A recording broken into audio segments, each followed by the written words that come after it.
Today we're going to be starting a new series. This is actually something that I did years ago. It was one of the first series I ever did on my channel, and obviously things in the NHL have changed a lot over the past 3 or 4 seasons, so I figured it would be fun to make an updated version of this series because it's going to look a lot different. Also, I'm sure most of you haven't even seen those videos anyway because they're so old. Basically, the gist of this series is we go back and look at drafts over the past decade, and instead of doing an entire redraft of the first round where you can include anybody that was selected in that draft class, we're only going to be redrafting and basically ranking the top 10 picks from that class. As you can tell by the title and thumbnail, today we're going to be starting off the series with the 2016 draft. So just as an example, Adam Fox, who was selected in the 2016 draft, will not be in this redraft and rankings because he wasn't selected in the top 10. I think this is going to be a lot of fun. I'm excited for this series. Let me know down below which draft class you'd like to see me do this on next. Also, one last thing before we get started, I did recently make a TikTok. I uploaded my first video on there yesterday. It's basically the same content you see on this channel, but in really short form. So if you want to go check that out, the link will be in the description. So with that all being said, let's go ahead and get started. First off, let's just take a look at the actual top 10 picks from the 2016 draft, just so you guys can get an idea of the players that we're going to be ranking in this video. Obviously, first overall, Austin Matthews to the Leafs. You had Laine second to the Jets, Dubois at number 3, Puljujarvi at number 4, Olli Juolevi at number 5, Tkachuk at 6, Keller at 7, Alex Nylander at 8, Mikhail Sergachev at 9, and Tyson Jost at 10. Now let's clear the board and redraft those top 10 picks. Going 10th overall to the Colorado Avalanche in this redraft and rankings, it's defenseman Olli Juolevi, who was originally taken 5th overall by the Vancouver Canucks. I feel like at this point, 6 years after being drafted, Juolevi being 23 years old now and only having 33 NHL games under his belt, I think we can safely say that he's a bust. And a lot of that has to do with him having pretty bad injuries in some of the biggest developmental years of his career, which is incredibly unfortunate. Olli Juolevi is never going to develop into the player that he was supposed to be when the Canucks selected him 5th overall, but maybe there's still a chance that he becomes at least a consistent NHL regular, like a bottom pairing defenseman or maybe a 7th defenseman who's in and out of the lineup. With the Red Wings claiming Olli Juolevi off of waivers the other day, I would love to see him become a late bloomer, but I'm definitely not going to get my hopes up. So in this redraft and rankings, he's going number 10 to Colorado. Moving on now to the 9th overall selection, the Montreal Canadiens. Here I have them getting Alexander Nylander in these rankings. He's the only other player along with Olli Juolevi that was selected in the top 10 that hasn't became a regular in the NHL at this point. Back at the start of the 2019-20 season when Nylander was with the Chicago Blackhawks, I remember he had a really good start to the season, only wound up finishing with I think 10 goals in 65 games, and then he hasn't played an NHL game since that season. He's now with the Pittsburgh Penguins, putting up solid numbers in the AHL for them, but similar to Juolevi, I feel like we can say at this point Alexander Nylander is a bust. I mean, maybe he develops into some kind of useful NHL player at some point, but he's never going to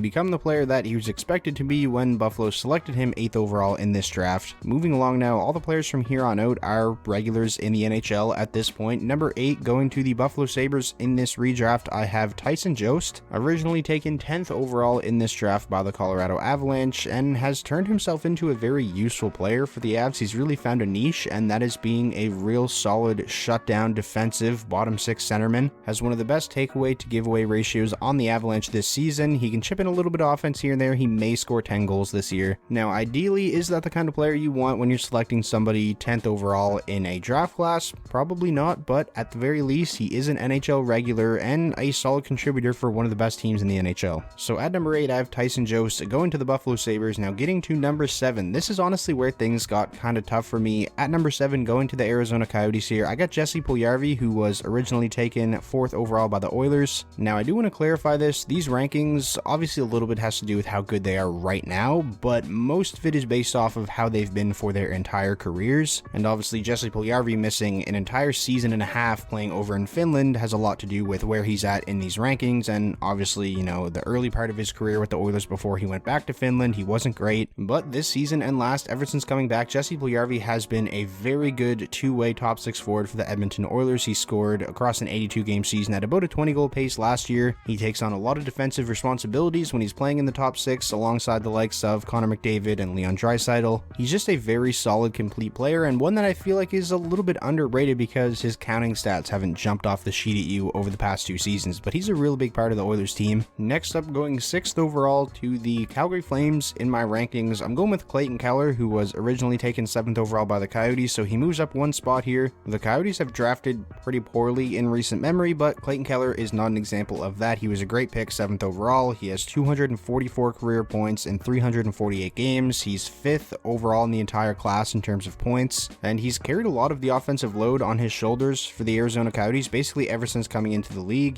Pretty much every season he's been there, they've been towards the bottom of the league in terms of goals for per game and generating high quality chances. But despite all that, he's maintained real solid offensive numbers, and despite having maybe mediocre seasons the past couple of years, this year he's playing the best hockey of his career, so that's a really good sign. Is he a little bit overpaid, making $7.15 million a season? Maybe, but hey, that's kind of what you got to do to keep guys in Arizona. And getting into the top 5 now, going 5th overall to the Canucks in these rankings, I have Pierre-Luc Dubois. I really struggled to choose between him and Clayton Keller. I decided to give the edge to Dubois. I mean, their career points per game is pretty close, with Clayton Keller's being slightly higher. Neither of them are good at all in terms of the defensive aspect of their game. I'd say Dubois is a better net front, presence, and just a better overall player on the power play. He plays a little bit more of a physical game than Clayton Keller does. Really, I feel like you could flip-flop them and go either way between the two. I decided to go with Pierre-Luc Dubois, but I'm not going to argue with you if you think it should be Clayton Keller here. Moving on now to number 4, going 4th overall in these rankings to the Oilers, I got Patrick Laine. Side note, could you imagine Patrick Laine playing with Connor McDavid? That would be insane. I feel like I might catch some heat here for not having Patrick Laine at number 3. I'm still a big Patrick Laine fan. I think he's one of the most fun players to watch in the entire NHL. His combination of his ridiculous shot, his speed when he gets a full head of steam, and how good his hands are makes him incredibly hard to play against.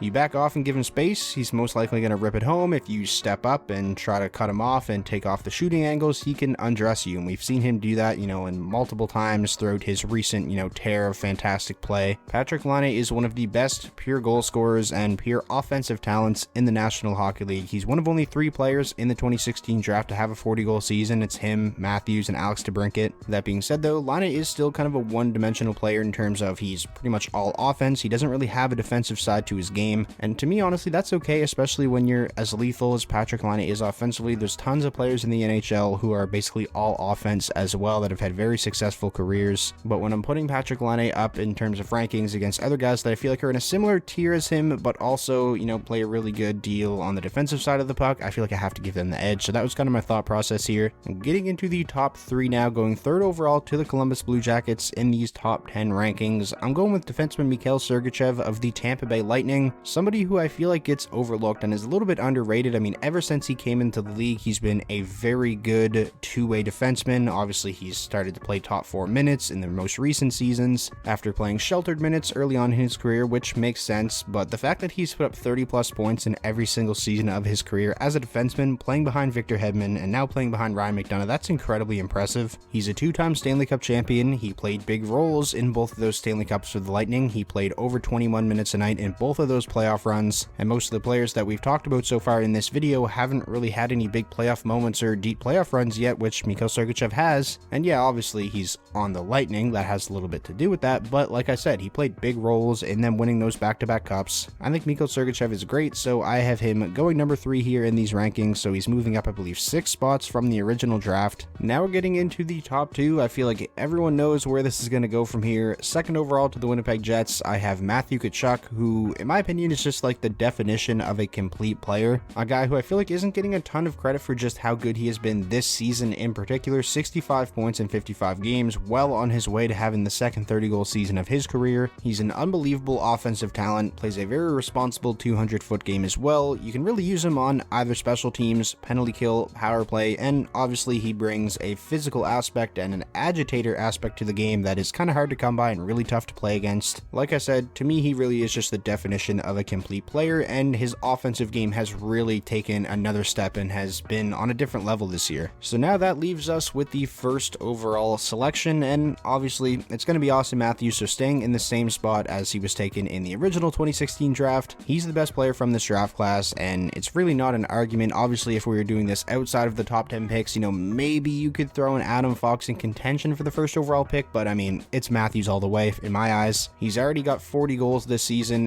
It's his 4th 40-goal season of his career, which actually ties Daryl Sittler for the most 40-goal seasons in Leafs franchise history, and the guy's 24 years old. He's going to be the greatest Leaf of all time when it's all said and done. You can make a case that this season he's been the best player in the league. I really feel like at this point it's a 2-horse race for the Hart Trophy between him and Igor Shesterkin. I just mentioned how Matthew Tkachuk is the definition of a complete player. Well, I feel that way about Matthews as well, just on a whole other level. To me, he's a perfect player, doesn't really have any flaws in his game. Obviously, you can bring up the postseason and everything like that, but he is a generational talent, and I definitely feel like the only right answer to go first overall in a redraft or just a top 10 ranking. So Matthews, number 1 to Toronto, just like it went in real life. So that is going to wrap up today's video, ranking the top 10 picks from the 2016 NHL draft. We'll just go through it again quickly here. Number 1, Austin Matthews. 2 to Winnipeg, Matthew Tkachuk. 3 to Columbus, Mikhail Sergachev. Laine 4 to the Oilers. Dubois 5th to the Canucks. Clayton Keller 6th to the Flames. Puljujarvi to the Coyotes at number 7. Tyson Jost to the Buffalo Sabres at number 8. Alex Nylander to the Canadiens at number 9. And Olli Juolevi to the Avs at number 10. Now, I do really want to know your guys' thoughts on this as well. Obviously, you're not all going to agree with me. Stuff like this is subjective, so leave your list down below in the comment section. I'm interested to hear what you guys have to say and maybe which ones you'd have different opinions than me on. If you enjoyed this video and you want me to continue this series, then be sure to drop a like. That is the best way to show your support. And most importantly, if this was your first time checking out the channel and you want more NHL content just like this, be sure to hit that subscribe button, and I'll talk to you all soon.